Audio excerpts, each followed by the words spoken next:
Good morning, boys and girls. It's Miss Kelly back, and I have enjoyed our journey together reading Stone Soup this week. And today we are going to complete what we normally do on Fridays, which is our comprehension check, testing our knowledge on the story. And we are going to be reviewing first some of the things that happened in Stone Soup.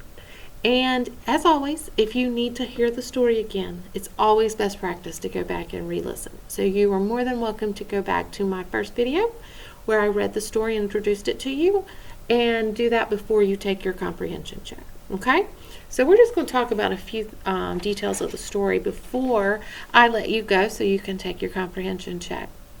The first thing that I really wanted to touch on was the setting. And we know good readers, when we're looking for the setting, we're looking at where the story took place.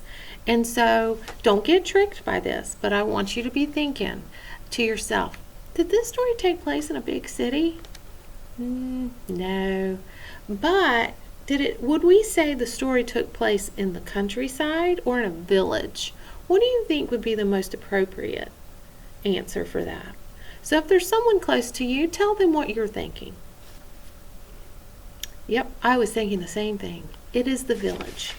Now, when the story first started off, I can see how the countryside could have been your answer because we see the soldiers and they are in a strange country, and the text even says that. But as you turn, they get closer to a small village, and that is where the majority of our story takes place. So the most appropriate answer would be in a village, okay? So, good thing to think about and to remember as you go to take this comprehension check and remembering the setting. The village is where most of the story took place, okay? Now, why did the soldiers even stop in that village? Tell somebody close to you what you're thinking.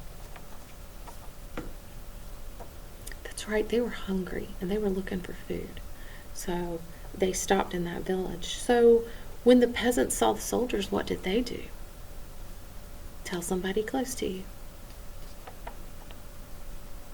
That's right, they hid their food. It wasn't very nice. They were being selfish, and we even touched on that earlier in the week. And then, what did the peasants do when the soldiers asked for the food? They did something you should never do. That's right, they told a lie. They told them they didn't have any food. And so they lied to the soldiers. But when the soldiers changed the way they were thinking and the way they were asking, what did they tell the peasants they needed first in order to make the stone soup? That's right, they needed a big black pot. Without that pot, they wouldn't have been able to even start the soup. So they asked for that large iron pot. Very good. All right, so why did the peasants end up making the stone soup? Why? That's right, they were curious. They didn't know what stone soup was. So they wanted to see how those soldiers were going to make it. So they were curious. That's right. When you're curious, you're wondering, I wonder how they're going to do that. And so the peasants were very curious. And then after they made the soup, what did everyone do? What did all the people do? That's right, they had a feast. That's right.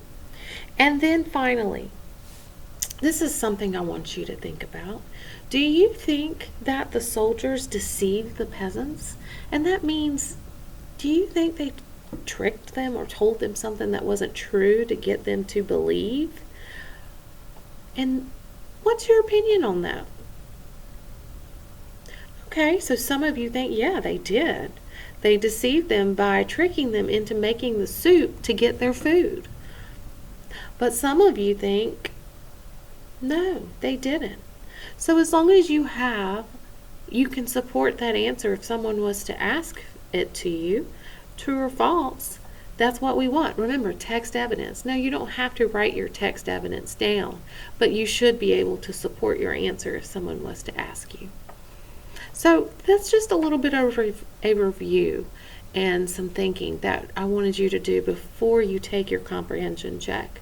Now, we do want you to take this on your own, but as always, If you need somebody to read the question to you or read a word to you, please ask someone who's near you to do that. But try your best to answer the questions on your own, okay?